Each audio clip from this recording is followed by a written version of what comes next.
Kita akan kembali lanjutkan perbincangan bersama Mbak Retno Listiarti, kemudian juga terhubung kita dengan Kepala Dinas Pendidikan Jawa Barat, Bapak Wahyu Mijaya. Pak Wahyu, kita kembali lanjutkan perbincangan. Pak Wahyu, kami sudah mengetahui, sudah membaca juga Pak Wahyu ada surat edaran dikeluarkan oleh PJ Gubernur Jawa Barat untuk bisa membatasi mengenai study tour. Artinya juga dipikirkan kembali, harus dilihat faktor kemanfaatannya. Kemudian juga tidak perlu keluar kota, cukup saja di wilayah lokal saja. Kemudian yang ketiga, harus ada surat pemberitahuan juga ke Dinas Pendidikan sejauh ini bagaimana rencana study tour tersebut. Nah, dari 3 poin tersebut sebenarnya poin mana ataupun juga apa yang diutamakan sehingga kepentingan para siswa ini ataupun juga sekolah untuk kemudian rencana study tour ini bisa melindungi para siswa ini, Pak Wahyu? Ya, baik. Pertama terkait dengan pembelajaran di luar kelasnya, itu memang juga dimungkinkan. Artinya untuk menumbuh kembangkan kreativitas, daya inovasi dan lain sebagainya itu tetap kita berikan ruangnya. Tetapi ruang itu memang kita coba membatasi wilayahnya itu di Jawa Barat. Selanjutnya kita juga meminta kepada sekolah untuk memberikan pemberitahuan kepada kita sehingga dari pemberitahuan itu kita bisa memantau dari mulai persiapan bagaimana kebermanfaatan, bagaimana rencana dari program pembelajaran di luar itu akan dilaksanakan, kemudian bagaimana visi keamanan yang akan dilakukan kepada siswa dan guru pada saat di luar. Nah, oleh karena itu memang kita mintakan pada saat sebelum pelaksanaan itu dilaksanakan dulu pemberitahuan ke Dinas Pendidikan melalui cabang dinas yang ada di Jawa Barat. Demikian. Baik, surat edaran ini diberlakukan untuk seluruh pendidikan ya Pak? Baik itu level SD, SMP, SMA, SMK, begitu Pak? Ya, betul. Jadi surat edaran itu tidak hanya sesuai dengan kewenangan yang ada di provinsi, SMA, SMK, SLB, tetapi juga seluruh tingkatan satuan pendidikan dari mulai PAUD, SD, SMP, dan sekolah menengah, dan juga SLB. Jadi tidak hanya di kewenangan provinsi yang SMA, SMK, SLB saja. Baik. Demikian. Dalam surat edaran tadi diinformasikan bahwa sekolah yang ingin melakukan kegiatan belajar di luar, study tour ataupun juga apapun itu namanya, nah ini harus melaporkan kepada Dinas Pendidikan terkait. Sebelumnya tidak pernah ada Pak. Sebelumnya apakah memang sekolah masing-masing ini memiliki rencana sendiri-sendiri dan juga jalan sendiri-sendiri tanpa sepengetahuan Dinas Pendidikan Pak? Ya, untuk yang beberapa waktu yang lalu, kalau misalnya kita melihat kepada ketentuan di Permendikbud memang tidak diatur bagaimana mekanisme kalau misalnya mau melakukan pembelajaran di luar sampai kepada melaporkan dan lain sebagainya. Nah, oleh karena itu kita melalui surat edaran Pak Gubernur itulah mencoba untuk lebih mengendalikan rencana untuk pembelajaran di luar gitu. Baik Pak Wahyu, kita nanti lanjutkan perbincangan, kita minta juga pandangan dari Mbak Retno mengenai isi dari surat edaran ini. Tapi sebelumnya kami juga akan ajak Anda pemirsa untuk bisa melihat. Kami sajikan grafis kronologi kecelakaan maut dari bus yang terjadi pada hari Sabtu malam lalu tentunya di Ciater Subang, Jawa Barat. Pemirsa, bus dengan nomor polisi AD 7524OG membawa 60 orang melintas dari arah Bandung menuju Subang, Jawa Barat. Nah, tiba-tiba kemudian kita lihat saat berada pada jalan menurun, bus mengalami rem dan oleng ke kanan. Nah, ini kita lihat. Kami sajikan animasinya dan juga menabrak kendaraan lainnya. Kendaraan yang ditabrak adalah mobil Verosa. Kemudian bus tersebut menabrak tiang listrik juga dan juga menabrak ada motor-motor, 3 sepeda motor di sana.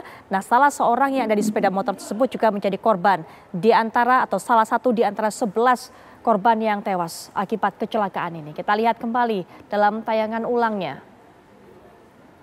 terguling ataupun juga oleng ke kanan menabrak mobil Verosa, kemudian juga menabrak tiang listrik dan juga sepeda motor tersebut. Baik, Mbak Retno, dari konten ataupun juga isi materi surat edaran ini, apa yang kemudian sudah cukupkah mengenai hal ini? Yang pertama tentu saya mengapresiasi ya bahwa menyikapi ini kemudian segera merespon ya gubernur dengan surat edaran gitu. Namun tadi ya, yang kedua, menurut saya surat edaran itu kan mirip seperti himbauan ya. Panduan. Nah kalau kemudian itu tidak dipatuhi, apa sanksinya? Itu kan tidak disebutkan, sehingga kemungkinan orang itu melakukan yang tak sesuai dengan surat edaran itu sebenarnya berpeluang besar. Artinya dalam hal ini menurut saya tidak cukup sebenarnya dengan surat edaran. Untuk awal oke nih, karena ini kan mau perpisahan sekolah nih, rata-rata sekolah udah mau lulusan. Sehingga akan tinggi banget nih orang-orang yang akan pergi membawa murid-murid keluar kota. Dan mereka sudah merencanakan jauh hari kan. Nah ini bagaimana kemudian ini juga dan bukan cuma Jawa Barat, sebaiknya wilayah-wilayah lain. Karena ini hampir se-Indonesia akan melakukan sekolah-sekolah dan anak-anak ini untuk perpisahan, terutama SMA, SMK akan melakukan. Bahkan SMP pun juga, SD juga. Jadi menurut saya ini menjadi pembelajaran bersama untuk memastikan semuanya ya. Ini harusnya menjadi warning untuk kita semua gitu ya, bukan hanya kita sebagai orang tua, kita sebagai guru, tapi mari kita sebagai manusia untuk melindungi manusia yang lain gitu. Terus yang berikutnya lagi menurut saya tadi ya agak di belakang tadi kan cukup rinci ya, misalnya memastikan kendaraan. Nah berikutnya ini kalau soal memastikan kendaraan, oke, itu bagaimana kemudian pengawasannya dinas terkait ini? Kan tadi katanya ngasih laporan dan lain-lain. Betul. Nah taruhlah ini kalau kemudian apakah orang yang ditugaskan misalnya staff untuk ngurus itu betul-betul melakukan tuh memastikan segalanya, kan ini harus ada. Lihat langsung ke lapangan, bisnya seperti apa. Nah pengawasan ini taruhlah tidak pada staff, tapi ada pengawas, ada penilik gitu ya di sekolah-sekolah. Ini bagaimana kemudian melibatkan mereka juga gitu. Jadi jangan maksud saya gini ya, sebagus apapun aturan gitu atau sebagus apapun himbauan, tapi kalau kemudian secara implementasi atau pelaksanaan kita tidak mengawasi, itu juga akan berat. Lalu bagaimana menyebutkan tadi ya mereknya, tadi PO-nya dan lain-lain, itu memastikan baik itu gimana? Apakah kemudian ada daftar gitu ya, misalnya, oh ini yang layak, kan harus dibantu juga nanti. Sekolah gini, yang layak yang mana ya gitu, itu bisa juga kan. Jadi mungkin ini bukan soal kemudian nanti jangan jadi ajang nepotisme masukin ke PO kami ya, enggak jadi juga. Ajang proyek, jangan bukan sampai, itu ya. Gitu. Jadi ini ajak kemanusiaan yang ngelindungin anak-anak, kita sedang melindungi gitu ya anak-anak kita. Nah jadi itu harus menjelaskan, dan untuk kemudian ini betul-betul benar ya harus ada tuh dinas pendidikan bekerja sama dengan dinas perhubungan misalnya di tempat itu. Lalu tadi ya kan aturan itu kalau di luar provinsi, Jawa Barat aja luas banget ya. Puluhan kabupaten kota gitu. Misalnya tadi dari Depok ke Bandung aja ya itu sebenarnya tidak terlalu jauh. Tapi kan banyak juga misalnya dari Garut ke ujungnya. Karena Jawa Barat ini luas banget gitu. Jadi artinya itu pun masih punya peluang-peluang besar kan. Walaupun sama-sama satu provinsi gitu. Jadi kalau menurut saya ini bagus juga katanya berlaku dari PAUD ya sampai dengan level SMA SMK. Tapi tadi ini tidak ada sanksinya, sehingga terus yang kedua bagaimana sistem pengawasannya. Ini edarannya harus dibikinin juknis lagi, Junis dan Jukla. Baik, terakhir juga mungkin Pak Wahyu silakan diberikan respon terhadap apa yang disampaikan oleh Mbak Retno tadi. Memang ada beberapa catatan, seperti ini merupakan surat imbauan, surat ini merupakan panduan, tapi bagaimana sanksi bagi mereka yang tidak mematuhi? Kemudian jika dinas pendidikan mendapatkan laporan akan ada sekolah yang melakukan study tour, seperti apa kemudian feedbacknya? Turun ke lapangan langsung untuk ada petugas yang bisa melihat, mengecek langsung fisik dari bisnya dan sebagainya. Nah seperti apa itu Pak Wahyu? Silakan Pak Wahyu. Ya, yang pertama terkait dengan sanksi, memang kita belum mengatur sampai sejauh itu terkait misalnya sanksi dari tidak dilaksanakannya surat edaran ini. Kemudian mengenai bagaimana dengan kita memastikan kendaraan dan lain-lain. Sebetulnya dari Kementerian Perhubungan ada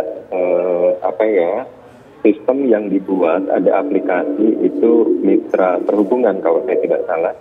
Nah di situ kita bisa melihat apakah kendaraan-kendaraan itu lulus uji kendaraannya atau tidak dan lain sebagainya. Nah dari situ juga kita bisa cek kendaraan-kendaraan yang akan kita coba gunakan. Artinya secara administrasi sebetulnya sebagai tahap awal kita sudah bisa juga mengecek ke hal-hal tersebut, kendaraan yang akan digunakan pada saat pembelajaran di luar. Dan selanjutnya betul kita juga coba kerjasama dengan Dinas Perhubungan karena tidak hanya di lingkungan pendidikan, tapi juga kita memastikan bahwa tadi ada kewenangan-kewenangan di perangkat daerah lain, di instansi lain yang memang harus kita sama-sama mengoptimalkan fungsi-fungsi kita. Mungkin demikian. Baik, Pak Wahyu, terima kasih sudah meluangkan waktu untuk bisa memberikan keterangan ini kepada kita. Mbak Retno juga terima kasih sudah berbagi pandangan. Seperti yang sudah sempat saya sampaikan tadi di awal juga bahwa tragedi kecelakaan ini bukan hanya meninggalkan kesedihan tapi juga pelajaran. Nah itu yang harus kita hadapi bersama dan juga kita lakukan tindak lanjutnya agar tidak kembali terulang. Mbak Retno sekali lagi terima kasih.